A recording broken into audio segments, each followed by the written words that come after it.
Assalamualaikum warahmatullahi wabarakatuh. Alhamdulillah wassalatu wassalamu ala Rasulillah wa ala alihi wa sahbihi wa man tabi'ahu wa mawalah. Ada 5 pertanyaan. Pertama, orang tua saya orang tidak mampu, ekonomi saya juga tidak baik. Mana yang saya dulukan? Istri atau orang tua? Laki-laki diberi warisan 2 kali lipat warisan perempuan. Lidzakari mithlu hadzil unsayain. Kenapa? Karena laki-laki menanggung nafkah dan laki-laki pula menanggung kehidupan biaya orang tua. Jadi kalau posisinya emaknya ayahnya susah, lalu istri anak juga tanggungan, mana yang didulukan? Tak ada yang didulukan, dikebelakangkan, karena lapar tak bisa ditunda. Itulah maka kami buat program pembagian beras, namanya SPBU. Apa kepanjangan Ustaz? Sedekah Pangan Bersama UAS. SPBU, Sedekah Pangan Bersama UAS. Setiap hari Jumat semalam bagi-bagi beras 11 ton. 11 ton 300 kilo. Bagi bapak ibu yang mau memberi beras, bawa beras. Yang tak sanggup membawa beras, transfer ke nomor berikut ini. Yang tak sanggup transfer, kami kirimkan relawan kami. Tak mau juga ngasih beras, tengoklah. Bukan saya mengancam, hadis ada. Allahumma ati munfiqan khalafa, kata malaikat. Siapa yang mau bersedekah, maka berilah ganti ya Allah, kata malaikat. Tapi ada malaikat satu lagi berdoa, Allahumma ati mumsikan talafa. Siapa yang tak mau bersedekah, binasakanlah ya Allah. Aku tak percaya hadis tuh. Katanya binasa, tetanggaku tak pernah sedekah, mobilnya mewah, rumahnya besar. Bukan masalah itu, tak ada barokah. Anak ganteng-ganteng, homo. Cantik-cantik, sakau. Bini selingkuh. Laki dilarikan pelakor. Tak ada barokah hidup. Kita mau cari rezeki itu banyak dan barokah. Jadi kalau pilihannya antara 2, emak lapar, bini lapar. Ada pula orang katakan, durukan orang tua, matilah bini kau. Bagi dua-duanya, makan dulu makanan pokok. Lapar tak bisa ditunda. Itulah awal motivasi kami berkumpul. Saya, Ustadz Al-Nob, sahabat-sahabat 35 orang. Lapar tak bisa ditunda, kita sapu semua nih, keliling Pekanbaru, daerah-daerah terisolir yang susah. Mesti nanti baru ke daerah, baru dibawalah ke suku Talang Mama, ke suku Akit, pesantren sampai ke Siak. Sampai ke Meranti. Meranti itu dapat 500 kilo. 500 kilo tiap bulan. Sungai Pakning. Jadi mengalir. Ustadz ada dapat beras tuh? Tak ada. Kita bagi-bagikan beras. Jangan pula ragu nanti. Ini nampaknya Ustadz Somad nih pakai jas nih duit beras kami nih. Enggak. Memang ada logonya situ. YTWU. Yayasan Tabung Wakaf Umat. Saya bukan mengada-ngada pakai jas nih. Saya macam dulu pakai koko, pakai sorban, cuman dikasih sama Yayasan Tabung Wakaf nih supaya lebih berwibawa, kata dia. Biar yakin orang saya ustadz. Cuma gak pakai jas. Sesudah pakai jas nih yakin bapak ibu saya ustadz. Alhamdulillah. Jadi tak ada istilah didulukan ini. Yang penting makan. Tempat tinggal juga begitu. Adapun masalah lebih, yang ini belikan cincin, yang ini belikan tudung, yang ini belikan. Mohon doa anak kami Fatih Muzaki. Fatih penakluk. Muzaki orang yang 2 arti Muzaki ini. Pertama membayar zakat, berarti dia kaya. Muzaki artinya suci, orang mensucikan diri. Zulfi, Zulfi artinya perantara aku. Anakku inilah yang akan menjadi perantara aku, bisa memasukkan aku ke dalam surga karena dia anak soleh. Jadi kalau ngasih nama itu begitu, ada maknanya. Nama anak kau siapa? Valentino. Kenapa begitu kau kasih? Entah dulu waktu maknya hamil aku mau ngebut aja bawaannya. Fatih Muzaki Zulfi agar lolos ke pesantren tahfiz madani, kotanya hanya 6 orang, diperebutkan luar daerah. Nanti di akhir majelis kita berdoa anak-anak kita semua supaya berhasil, sukses dunia akhirat. Yang paling penting dia bertauhid la ilaha illallah, jangan sampai dia sekuler, liberal, kafir, murtad, munafik. Mohon Ustadz cerita perjuangan Ustadz menuntut ilmu di tengah kesulitan, motivasi untuk kami yang sedang belajar. Ini nampaknya berarti tak ikut Instagram saya. Kan udah kutulis 3 hari yang lalu. Jadi anak-anak Kairo mau ujian, dimintanya lah saya video untuk supaya motivasi belajar kata dia. Jadi saya tak mau, saya takutnya bercakap habis itu dia tak dengar. Saya tulis supaya dia membaca dan direnungkannya. Yang belum follow silakan follow. Yang sudah belum baca, nih saya bacakan. Adik-adik kelas UAS di Azhar mau ujian. Mereka minta pesan dan doa untuk motivasi belajar. 5 September 1998 aku sampai di Kairo. Beasiswaku 162 pon. 50 pon untuk sewa rumah, 50 pon untuk makan, 20 pon untuk diktat, 20 pon untuk ongkos bis, 20 pon kuselipkan di celah-celah kitab untuk uang siap-siap mana tahu sakit mendadak. Diktat itu ku baca 3 kali. Baca pertama ku pegang diktat dengan kamus. Baca kedua ku kasih garis. Yang penting garis merah, yang hijau penting, sangat penting garis merah. Ayat-ayatnya ku hafal, hadis-hadisnya ku hafal, ucapan-ucapan ulama ku hafal. Ku baca 3 kali. Baca ketiga ku buat ringkasan, tapi hanya rumus-rumusnya saja. Ringkasanku jarang dipinjam orang, karena yang paham isinya aku saja. Aku mesti lulus, karena kalau aku tak lulus beasiswaku putus 25%.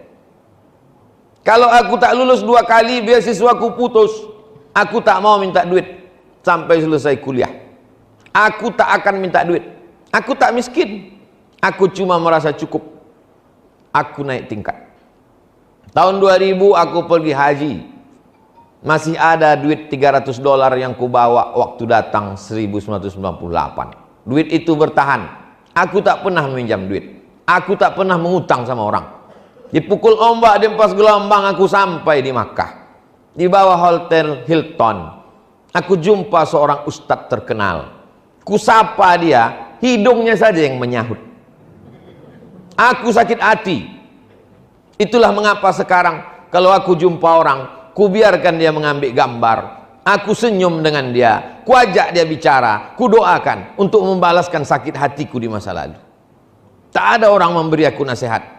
Aku menasihati diriku sendiri. Aku mesti selesai S1 4 tahun. Aku mesti selesai S2 2 tahun. Aku mesti nikah dengan duitku sendiri. Aku mesti S3 2 tahun. Aku mesti profesor.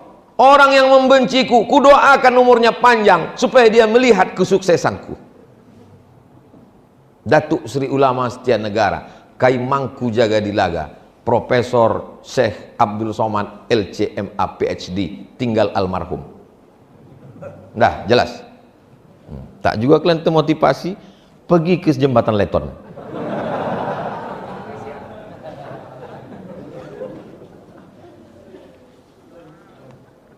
Semoga Ustadz sehat selalu, amin. Sebelumnya mohon doanya untuk kedua putra saya, semoga bisa menjadi penghafal Quran. Nanti di akhir majelis kita doakan semua anak kita jadi penghafal Quran, ya Allah. Ada yang mau saya tanya Ustadz, bagaimana kiat memotivasi anak agar bisa menjadi penghafal Quran? Anak-anak itu tak usah dimotivasi, dipaksa aja.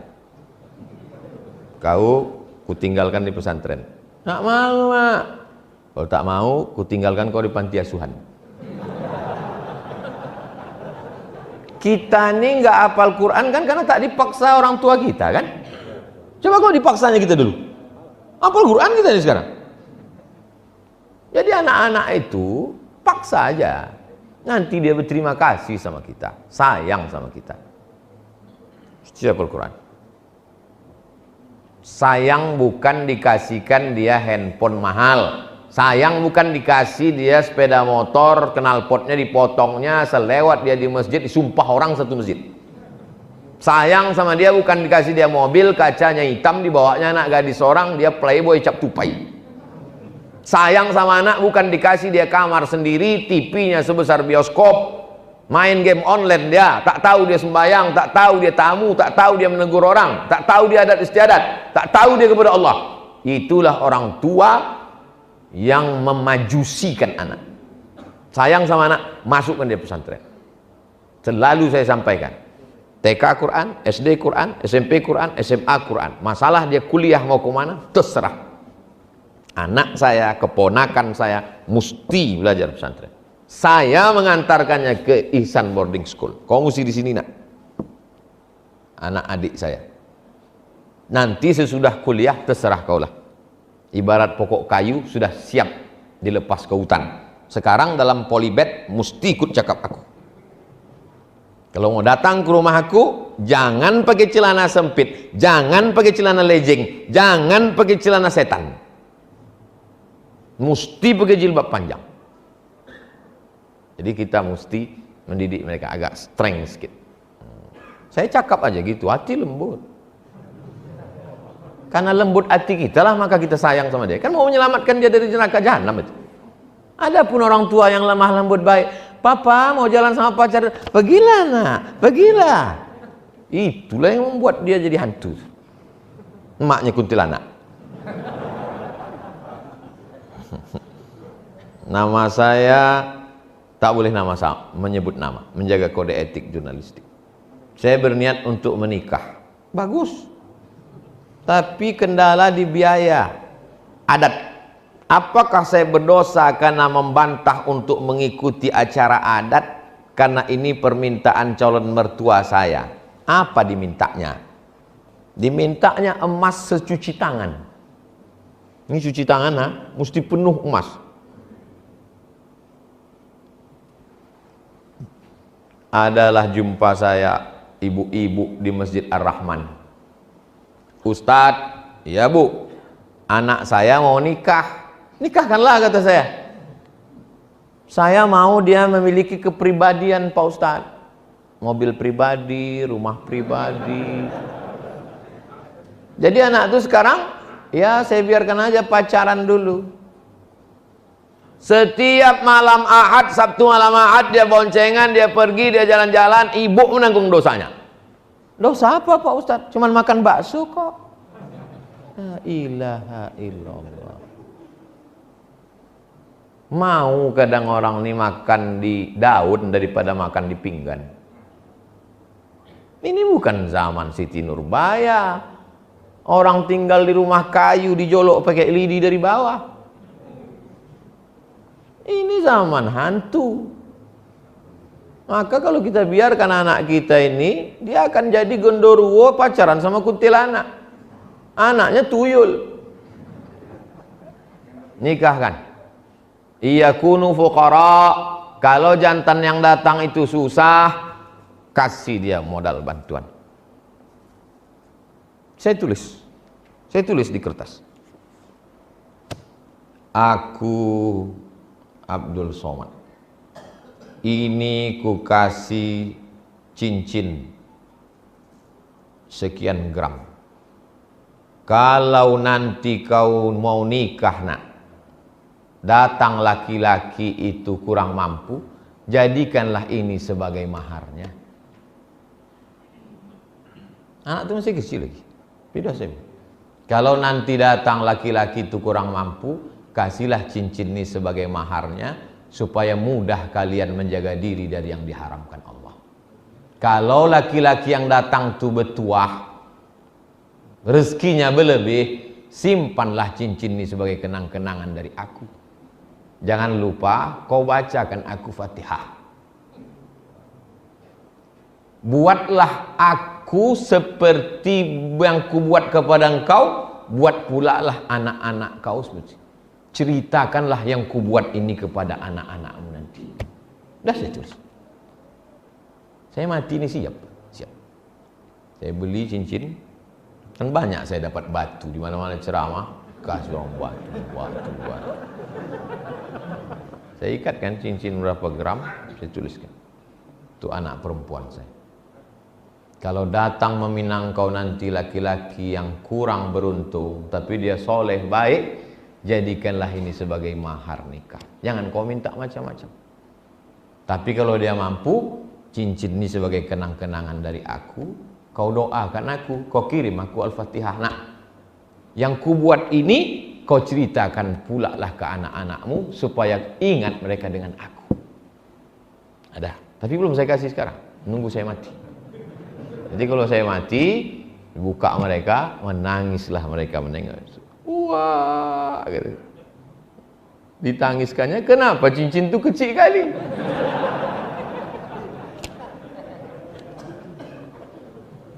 Bapak-bapak, ibu-ibu yang memahalkan mahar karena hanya untuk dunia, berzina dia, sesudah hamil baru dinikahkan dengan paksa, hidup sekali. Buatlah berarti. Jangan sampai menyesal. Akad nikah yang mestinya sakral dan suci, disitulah kau mengamuk. Ku nikahkan engkau dengan anak mahar habis ni, jangan kau datang dengan ku sipakkan dari kepala kau.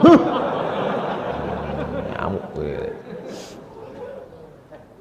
Dah, anak-anak muda balik dari sini kan siapkan mahar, udah kuturunkan, udah standar. Sebelum mati bapak ibu ini berubah, majulah kalian. Insyaallah Yayasan Tabung Wakaf akan membuat nikah masal nanti. Anak-anak muda kalian pinang, jangan kalian minta bawakan pinang sama saya, nanti saya diterima bapak ibu nih. Ala hazihi niyah wa kulli niyatin shalihah. Al-Fatihah. A'udzu billahi minasy syaithanir rajim. Bismillahirrahmanirrahim. Alhamdulillahi rabbil alamin. Ar-Rahmanir Rahim. Maliki yaumiddin. Iyyaka na'budu wa iyyaka nasta'in. Ihdinas siratal mustaqim. Siratal ladzina an'amta 'alaihim ghairil maghdubi 'alaihim waladdallin. Amin. Allahumma shalli ala sayyidina Muhammad wa ala ali sayyidina Muhammad. Assalamu alayka ya Rasulullah. Allahumma inna natawassalu alaika wa sanassalu ilaika bisirril Fatihah. Kami mohon kepada Engkau dengan kemuliaan surat Al-Fatihah, wa bijahi nabiyika Muhammad sallallahu alaihi wasallam, dengan kemuliaan Nabi Muhammad sallallahu alaihi wasallam, an taqdi hajatina, tunaikan segala hajat-hajat kami ya Allah, wa tuballigh maqasidana, sampaikan maksud-maksud niat baik kami ya Allah. Ya muyassir kulla asir, Engkau memudahkan segala yang sulit, fayassir lana umurana umurud dunya wal akhirah, mudahkan urusan dunia urusan akhirat. Allahumma la sahla illa ma ja'altahu sahla wa anta taj'alul hazana idza syi'ta sahla. Allahumma ja'al abna'ana wa banatina min huffazil Qur'an wal hafizat, jadikan anak-anak kami menjadi para penghafal Quran. Allahumma faqihhum fid din, dalamkan ilmu agama mereka, wa 'allimhut ta'wil, ajarkan mereka pemahaman Quran yang benar. Allah maftah lahum futuhal arifin, bukakan pintu hati mereka untuk beramal soleh dengan ilmu yang sesuai ahlu sunnah wal jamaah ya Allah. Wahfazhum min kulli su' wa syar, jaga anak-anak kami dari segala perbuatan tercela. Allahumma dafa'anhumul ghala wal waba wal fahsya wal riba wal zina wal munkar. Selamatkan anak-anak kami dari riba, dari narkoba, dari zina, dari LGBT, dari perbuatan keji dan mungkar. Allahumma rzuqnal istiqamata ala syariatil gharra wa tariqatil bayda. Berikan kami istiqamah dalam agama yang benar ini ya Allah. Allahumma jma'na ma'al habibil mustafa fi jannatikal ula. Satukan kami dalam surga jannatul firdaus bersama Nabi Muhammad sallallahu alaihi wasallam. Allahumma khtim lana bi husnil khatimah wa la takhtim alaina bi su'il khatimah. Rabbana atina fid dunya hasanah wa fil akhirati hasanah wa qina adzabannar. Wa sallallahu ala sayyidina wa maulana Muhammad wa ala alihi wa sahbihi wa sallam walhamdulillahi rabbil alamin. Taqabbalallahu minkum minna wa minkum taqabbal ya karim. Terima kasih perhatian Bapak Ibu, mohon maaf segala silap, salah cakap, tak berkenan di hati dan lain sebagainya. Kita jaga protokol